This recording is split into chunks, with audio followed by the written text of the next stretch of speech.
Hi, welcome to the Global Electronics Council webinar, launching our revised purchaser guide for addressing labor and human rights in technology procurement. My name is Nancy Gillis, and I am the CEO of the Global Electronics Council. It is my pleasure to welcome our speakers who are participating in today's webinar, as well as all of you who are either participating live as this webinar is being formulated, or who have an opportunity to listen to this webinar later on. What we're talking about today is why the Global Electronics Council developed this purchaser guide focusing on labor and human rights in supply chains to begin with, but also the process we use in revising the guide. And then also we're talking why this guide may be useful to you, and if so, how? So first, I wanted to mention that the Global Electronics Council did revise an existing guide. So many of you may have seen the original guide that addressed labor and human rights in technology supply chains that we launched at the end of 2017. What we're doing today is we're celebrating the launch of the revision of that guide. And that new guide is now available on the Global Electronics Council website, and we welcome you to go to it, download it, and review it. But without further ado, let me go ahead and give you a little orientation to the Global Electronics Council so that you have an understanding of the work that we do above and beyond purchaser guides. So the Global Electronics Council, we're actually a mission-driven nonprofit. We're focused on creating a more sustainable and just world. And the way that we seek to do so is to actually leverage the power of institutional purchasers, and in particular, institutional purchasers, public and private sector, of technology products and services.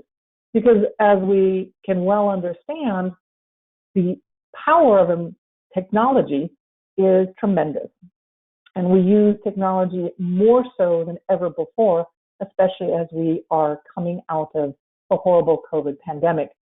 But technology in and of itself can be used for tremendous positive gains, but our organization doesn't want the gains of technology to be received at the price of people or planet. So that's why we work with institutional purchasers, again, public and private sector, since when they make the choice to buy technology products and services, they buy a lot of it. And when making the choice to buy credibly sustainable technology products and services, they're making a huge impact, an impact for the world, but also an impact for end consumers, because they become a significant demand driver to change the operational and supply chain behaviors of IT companies. And that's what we're seeking.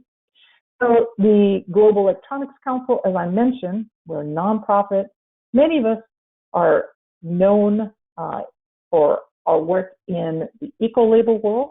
So we, of course, manage the ecolabel EPEAT, but we also do a number of other things, purchaser guide being one of them. Next slide. Some of those other things that you may be interested in and that are freely available on our website include, I mentioned the EPEAT ecolabel, but also we have examples of procurement policies that you can use within your organization.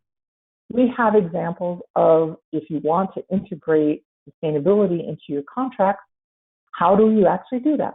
What are contract language examples? And that's, in essence, what this purchaser guide will help you do as well. We also provide a lot of training, and we do an EU-focused workshop with the leading legal institute in EU, one based in Germany called ERA, and then also training that we're formulating for here in the United States with NASPO, the National Association of State Procurement Officials. So you can see that we do a lot of work. Again, our EPEAT ecolabel is one of the things that we're best known for, but so is our Purchaser Guide series. Now, why did we create the Purchaser Guide series?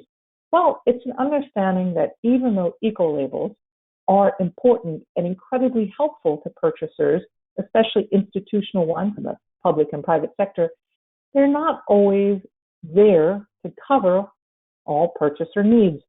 And in particular, what we recognized in 2017 is that there was a significant interest in labor and human rights, especially as it had to do with the technology supply chain. And so we created the initial purchaser guide to address the purchaser's interest. And in those guides, first one was for labor and human rights, but we followed it quickly with one focused on cloud, and then we're following it with one focused on circular procurement. All of these guides seek to help purchasers to understand what they can ask as part of their procurement process and what they should expect as responses from their vendors. And contrary to how an ecolabel tends to set certain requirements, the guide should be seen as a way to help you actually engage your vendors in conversations. It's a way to actually start a conversation in an area of impact, such as human and labor rights, or a type of procurement, such as cloud, that may be new and may be beneficial to actually engage with your vendors on. So the Global Electronics Council is very excited to again launch the revised version of our Labor and Human Rights Purchaser Guide, but I shouldn't be the one talking about it. What we wanted to do is bring you voices of participants in the process that made this guide come to reality. So with that, I'm going to hand it over to our first speaker, and we're going to allow each of the speakers to both introduce themselves, their organization, and then tell you a little bit about why addressing labor and human rights within the tech sector is still a challenge, what they have an expectation that this guide may do, and give you some specific examples of how you too may use the guide to meet your needs. And with that, let me step aside and allow the first speaker to join us.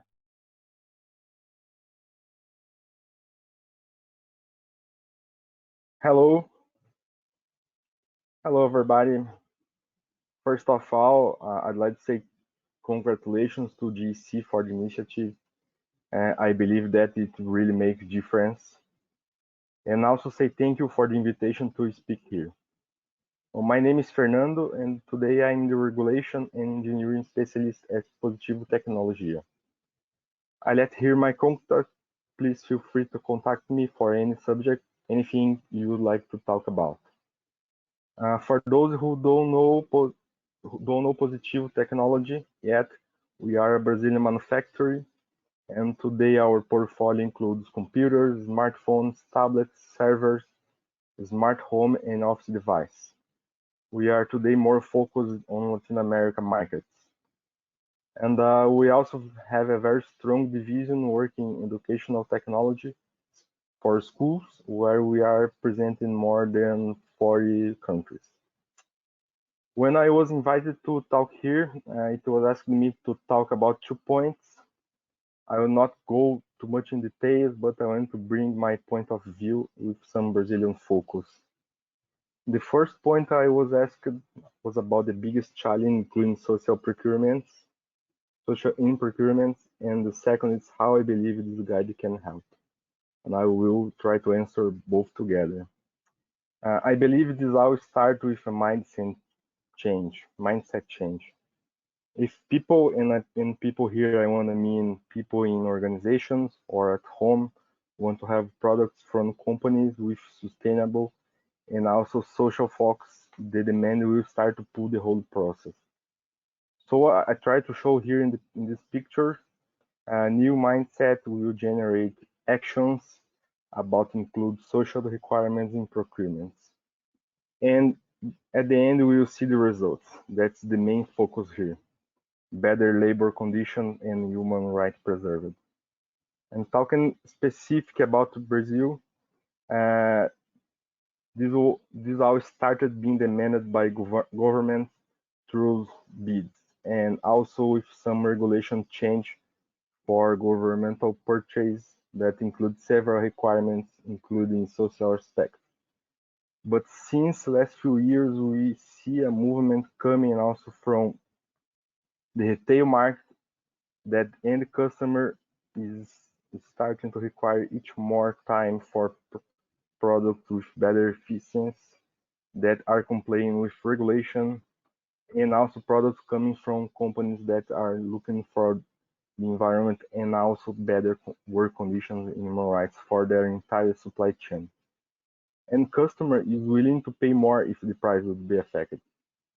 I brought here this graphic. It's something that you know, it's old, but show a comparison between 2011 and 2014 that people in general, no matter the location, would pay something more for products from companies that are engaged with social responsibility and as a whole, including entire supply.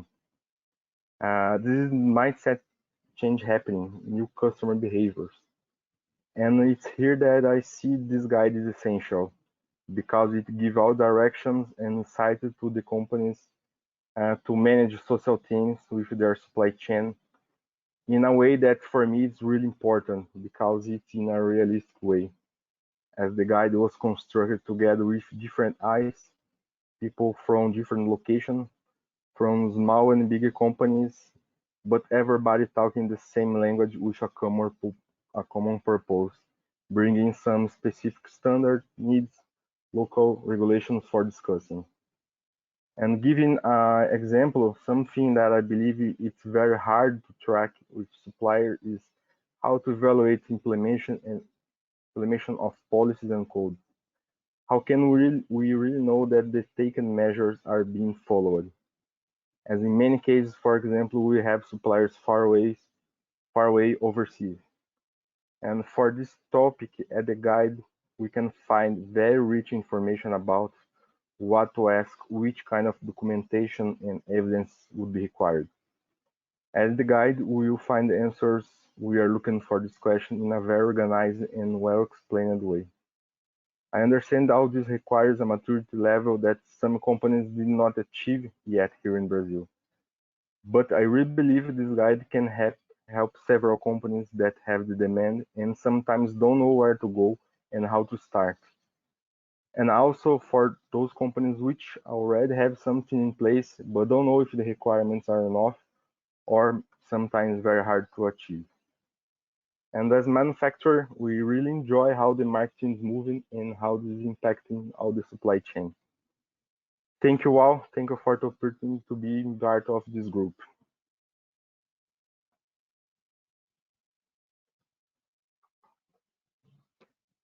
Hi to everyone. Thank you, Fernando.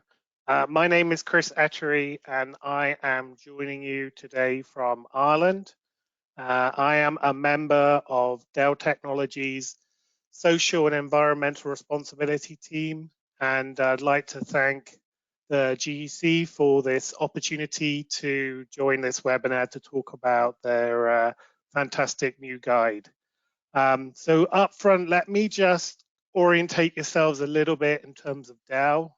You've probably heard of the name, but just to kind of give you an idea, but actually where we're at in Dell now is that we have a very wide portfolio of offers. So we continue to work in the desktop and the notebook production level, but we also now work across a huge range of technology solutions, including storage, as well as some of the virtualization security software side. So I just want to provide that view so that you can consider that as I give you my initial thoughts in relation to this new guide. So I think it's important to state right up front that managing human rights and labor responsibly is a prerequisite for any mature and resilient supply chain. It's really well accepted across all the many kind of established and other tenets within supply chain management, like continuity of supply and quality. And rather than sort of citing individual research that sort of demonstrates its role, I think we've reached that paradigm shift now where I think it's widely recognized on the importance for actors throughout the technology value chain to manage their operations responsibly. And so for a company like Dell, where our approach is very much in view of trying to partner with our suppliers to empower them with the knowledge and the tools and the standards to help them drive responsibility within their operations. You know, we collectively invest millions of dollars a year in terms of running risk-based due diligence, as well as communicating on training engagement on our standards. So we put a huge amount of resources into operating responsibly because, you know, the dynamics of a good supply chain are consistent whichever area that you're looking in. So predictability, continuity, long-term visibility into trends and risks, it's the same for anything. And so within Dell, we're approaching our approach to responsible management in the same way. And this is not just something that we consider for direct suppliers, but actually throughout our supply chain into our sub tiers, recognizing that, you know, risks can appear right through the supply chain. Now, in terms of kind of addressing these risks, you know, we really believe two-way dialogue is key. And so we spend a lot of time trying to think about how do we engage successfully with our customers and procurement buyers to kind of explain, you know, how do supply chains operate, where are the risks identified, how are we trying to resolve those risks sustainably, and, you know, as well as the role of having publicly available data for people to look at. You know, trying to have a conversation with context is vitally important. Meaning is often found in context, and so, you know, we seek to leverage the insight of people like myself as a subject matter expert to really work together with procurers to kind of understand, you know, where we're trying to manage responsibly and where their areas of focus are. And, you know, if I can take the example of, say, one data point, you know, we solve and resolve around 1,000 corrective actions a year. And then when I give that data point to customers, some would see that as a positive and some would see that as a negative in terms of how many corrective actions do you need to solve. From Dell, we see it as a positive, and we believe that global supply chains, you know, will have issues at times. And so the key thing is to have the processes in place to identify them, resolve them as quickly as possible. And so, you know, in terms of doing that, to help that translate, it's important that we're able to share that viewpoint with procurement bodies and customers. So having highlighted, you know, that context is important, you know, what are some of the challenges that we face in terms of addressing issues within procurement? You know, so, you know, in many cases, as you can see from the slide, there's a whole raft of different standards. And, you know, some of these standards, in some cases, you know, they don't, even though they're all picking up on extremely pertinent issues, you know, there is still the opportunity to interpret what do these standards mean in particular circumstances.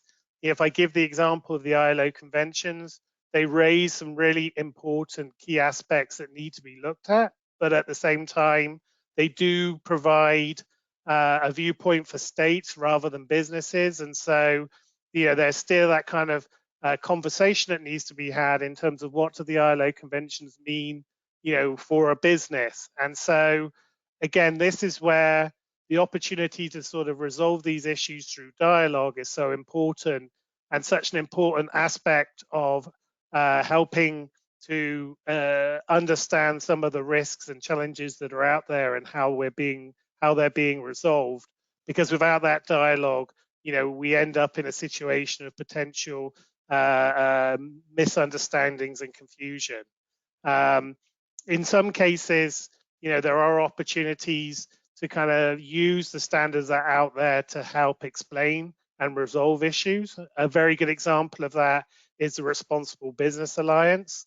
And I really welcome the fact that the RBA standards are being highlighted through the guide, because they do provide an opportunity for procurement people to see what standards that companies work to, and understand that in some cases, you know, some of the standards that are being put forward by the industry are in advance of the legal requirements in local countries. And I think the the best example of that would be something like recruitment fees, which involves charging workers to receive a job, which is not permitted under the RBA and is not part of the code that we work to, but is allowed in some of the countries where suppliers may be situated. And so these are sort of key aspects where it's important to have this dialogue to provide all the right context, and then with an opportunity then to drive if there are any further concerns or opportunities for addressing.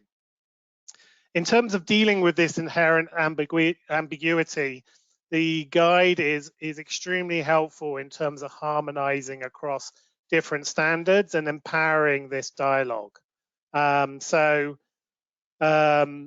As we can kind of see in the example I've given with the RBA standard, but also with the principles that are currently being adopted by the European Union in its proposals on mandatory due diligence in supply chains, this harmonization aspect is key, and we believe that the guide does a great job in terms of empowering conversations with topics that help provide assurance for customers and procurement bodies in terms of the areas where they have most concern or require more information on the situation. And so if I could take the example of question 4 in the guide, which relates to corrective actions, based on the example I gave earlier, the guide already provides a very clear kind of point-by-point viewpoint, which allows procurement bodies to then not only identify what foundational elements are in place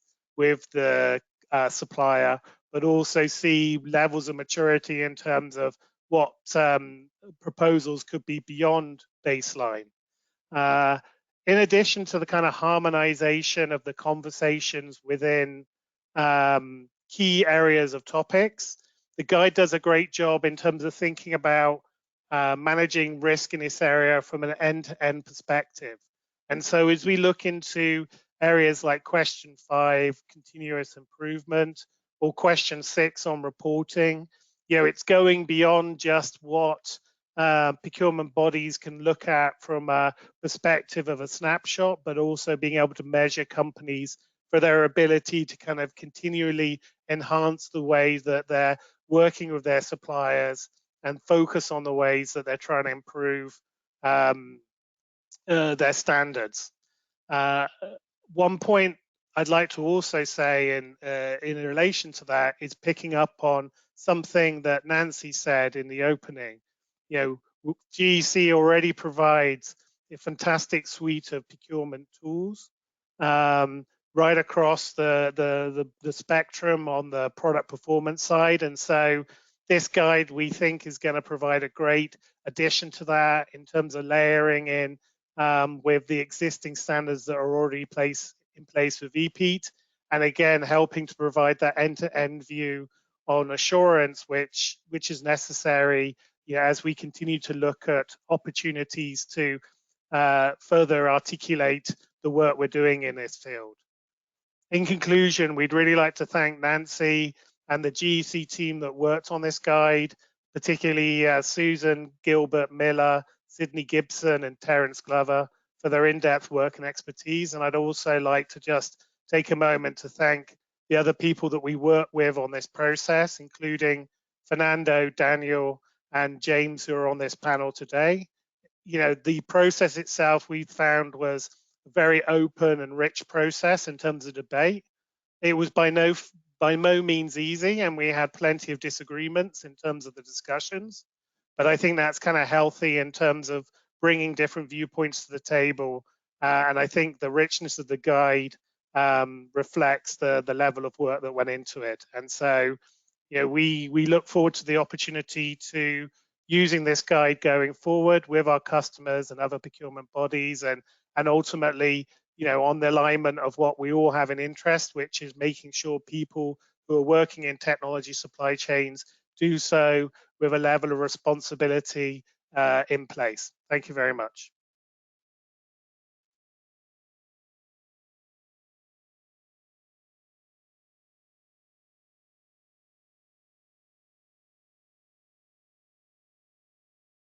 Hello everyone, my name is James Gray and I am Scottish Procurement Category Manager for ICT products. Scottish Procurement is part of the Scottish Government and I am responsible for contracts which have supplied Scottish public sector organisations with over 200,000 laptops, desktops and monitors in the last 12 months. When I first started working public sector procurement for the Ministry of Defence in the 1980s, buying coal, gas and aviation fuel, I remember that the summers were always long and hot, it always snowed at Christmas, and Scotland always qualified for the World Cup. It was the 1980s, and it was a long time ago, and my memory may be a bit hazy, but what I do remember for sure is that the concept of supply chain transparency and delivering sustainability and environmental benefits through the public sector procurement process hadn't yet been invented. Fast forward to today, and delivering sustainability and environmental benefits and ensuring that goods and services are sourced in a fair and ethical way is at the heart of the buying behaviour of Scottish public sector procurement.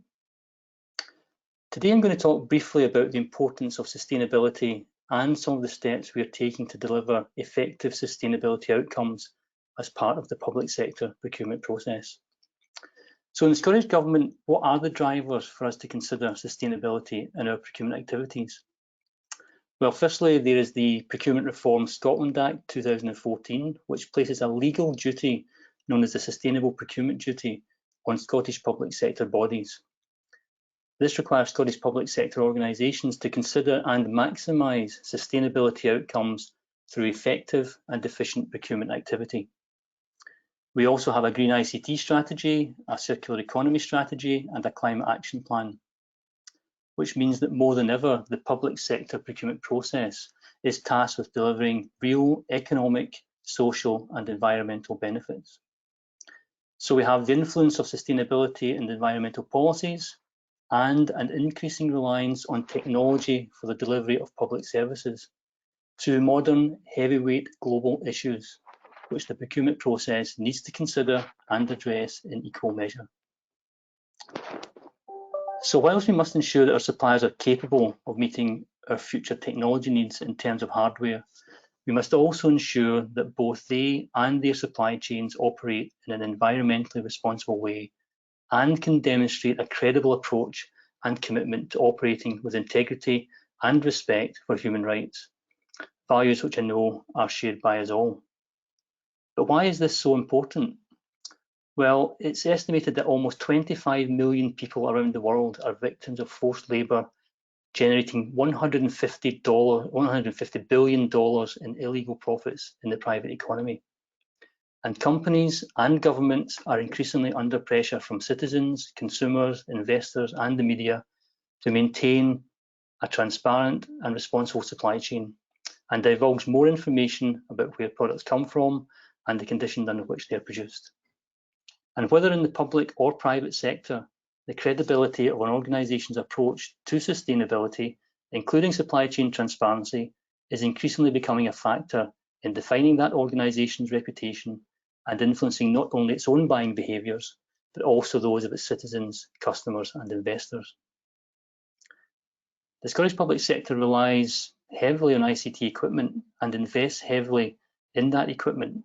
And it's not unreasonable to expect that this investment is made on the basis that equipment will be manufactured to the highest environmental and ethical standards.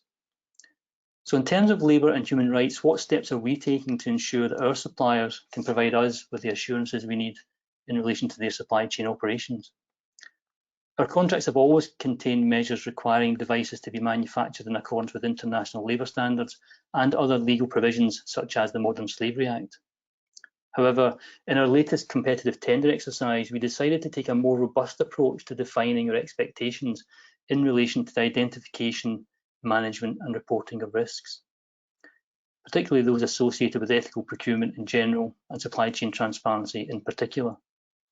We wanted to develop our specifications, service levels and terms and conditions to ensure devices were manufactured and supplied with appropriate due diligence in relation to labour standards and human rights. The approach we took was directly aligned to the principles outlined in the GEC Purchasers Guide and was underpinned by the 8 core due diligence expectations identified in the guide. All our devices supplied under our frameworks and contracts are required to meet GEC's EPEAT standards, which, as we all know, means devices will be more energy efficient, less toxic, last longer, be easier to recycle, and perhaps most importantly, require manufacturers to adopt measures to address labour and human rights across the entire supply chain.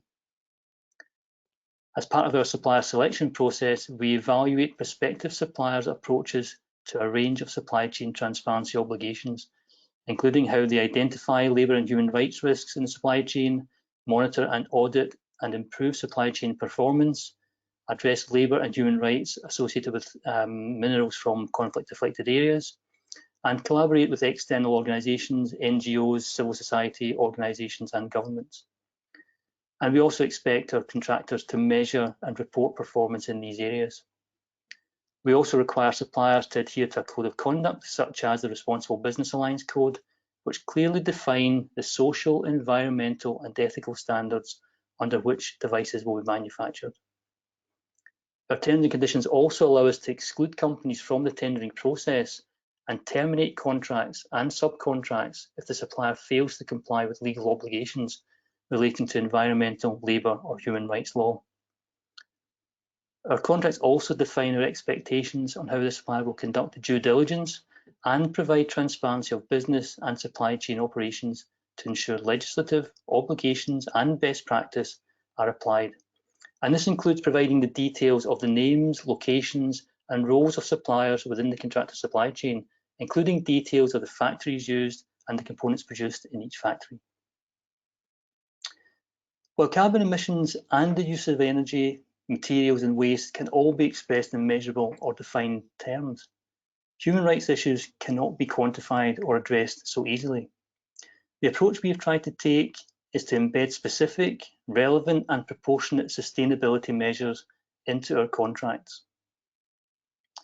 We work closely with our suppliers to ensure that we have confidence in the measures they have in place to identify, manage and report on supply chain risks, including those relating to workers' rights and labour standards. And we are beginning to see the benefits of this approach in terms of the level of engagement we're experiencing with our suppliers. Can we make it snow at Christmas, or even make Scotland qualify for the next World Cup? Probably not. Can we change the way in which global supply chains operate? Possibly. I honestly don't really know. But what I do know is that by sharing our experiences in forums such as this, and by applying best practice as outlined in the GEC Purchasers Guide, we can improve our awareness of these issues and develop our capability to effect change. And by putting sustainability at the heart of what we do, through the procurement process, we can seek to use our leverage to influence the way in which our suppliers address labour and human rights in the supply chain and make them accountable by committing them to define the ways of working and performance levels backed up by strong terms and conditions of contract. And we can ensure that their ability to secure and retain future business is directly linked to their approach to tackling modern slavery and human rights in the supply chain. Thank you.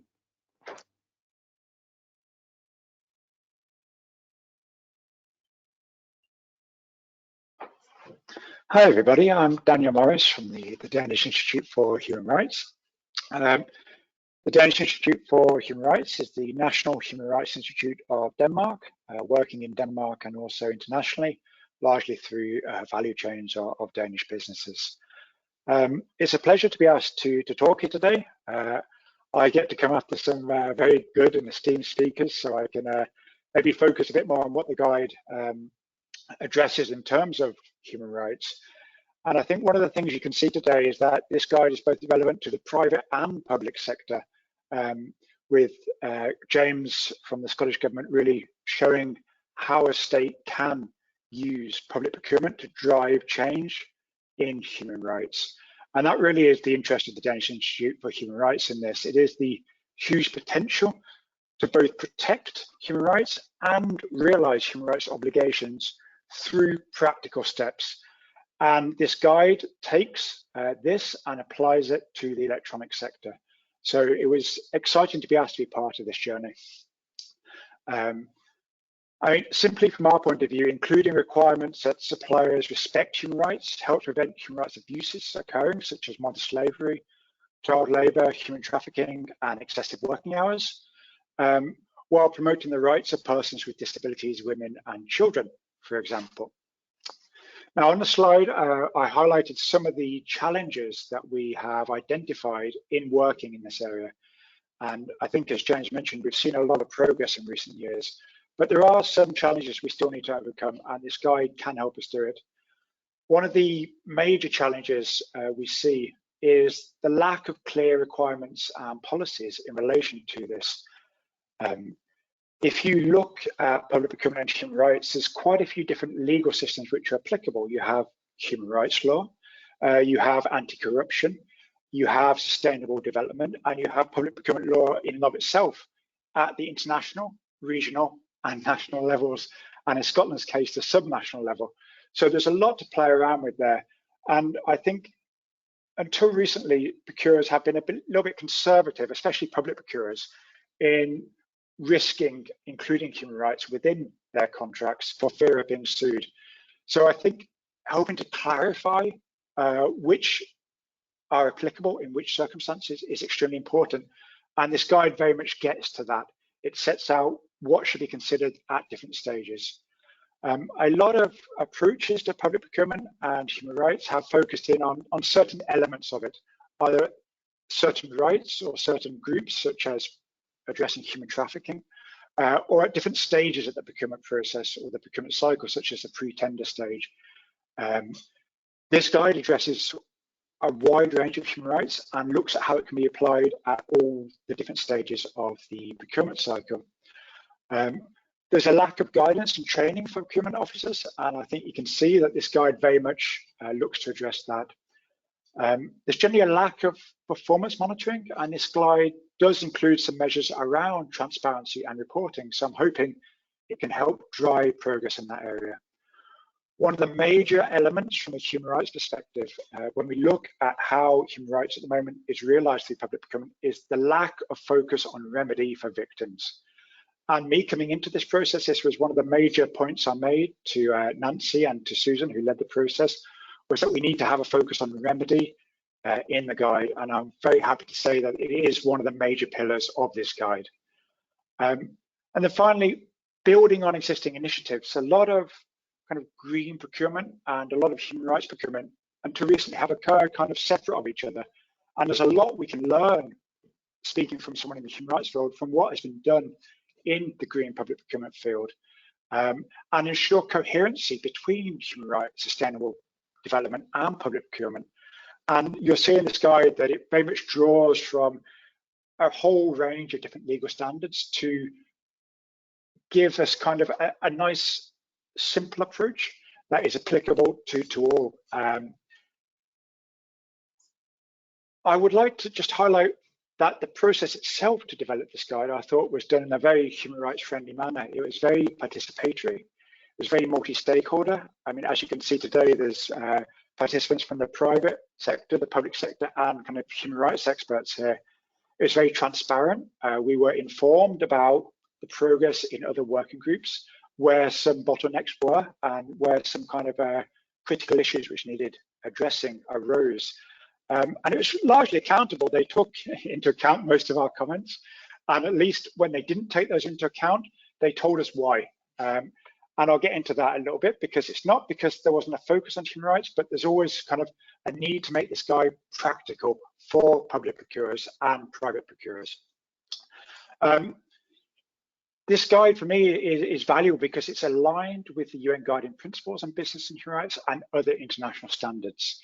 Now, the UN Guiding Principles on Business and Human Rights details how businesses, i.e. suppliers, should respect human rights through human rights due diligence. This guide takes human rights due diligence and applies it to the different stages of the procurement cycle. It includes, for example, a section on risk screening. And when you're working with procurers, one of the first questions when you talk to them about human rights is, well, how do I do it? The first step is identifying risk, and this guide can help us do that. I mean, as some of the previous speakers alluded to, these days, one of the primary risks that public buyers face is in relation to human rights abuses occurring through their value chains. So this guide helps frame that in procurement language, talking about risks, highlighting that yes, there are legal risks that come with human rights abuses. There are financial risks associated with costs for delays and rerunning procurement exercises, and risks in remediating harm to victims, for example, as well as, of course, reputational risks these days. And you can flip some of those risks into opportunities. I mean, businesses and public sector people who respect human rights are themselves valued and favored more than those who don't. I'd just also like to highlight that this guide has a good section on corrective action and remedy, and also on reporting and public transparency, which from a human rights perspective are incredibly important. I think this guide is extremely practical in a number of ways. First of all, the language, human rights language and procurement law language can be dense.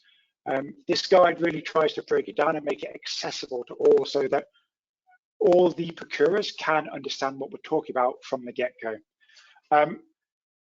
And it's also relevant to different procurement markets.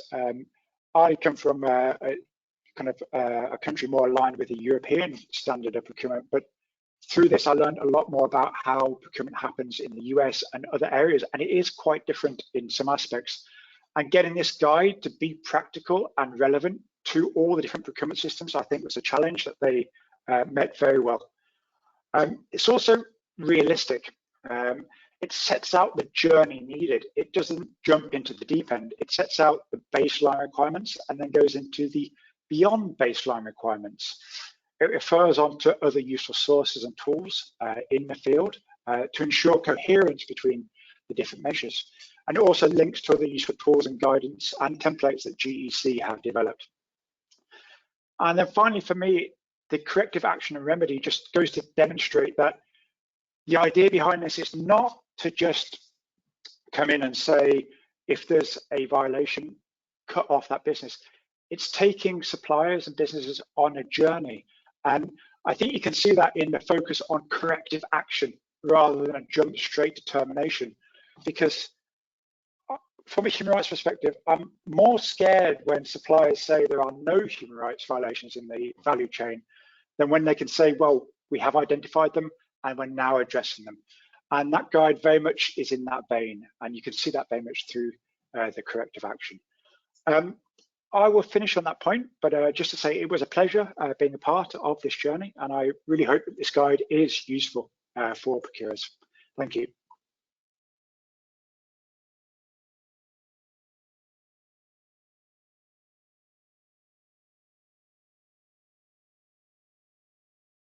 Great. I want to thank Fernando, Chris, James, and Daniel for your participation, and really want to highlight the value of the guide to all.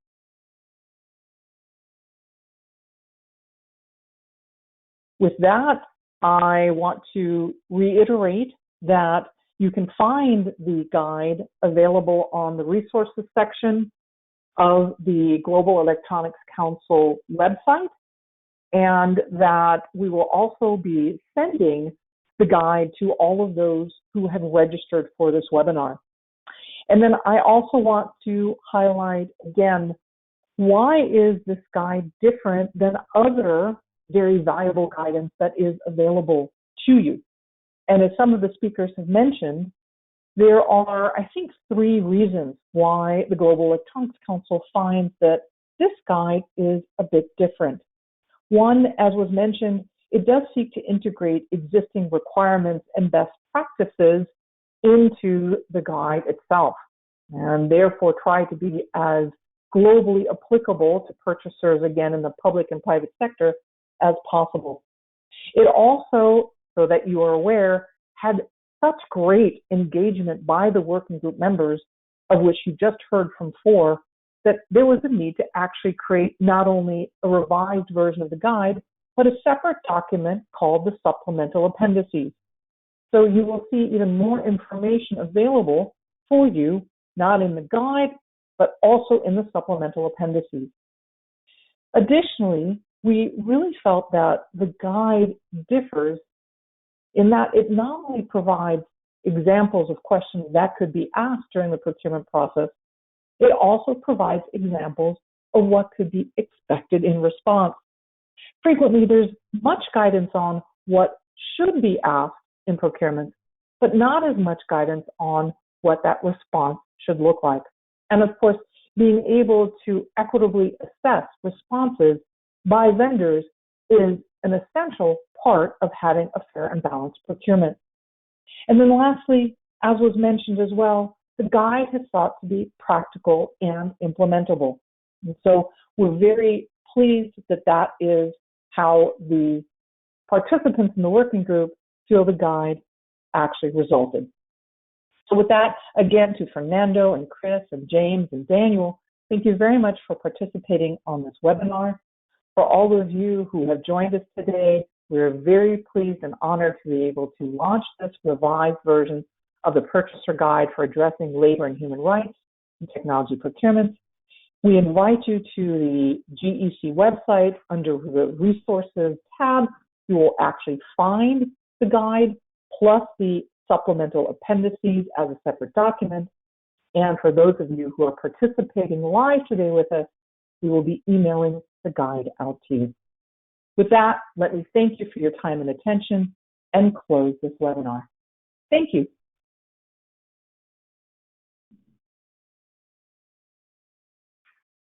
Thanks, Nan.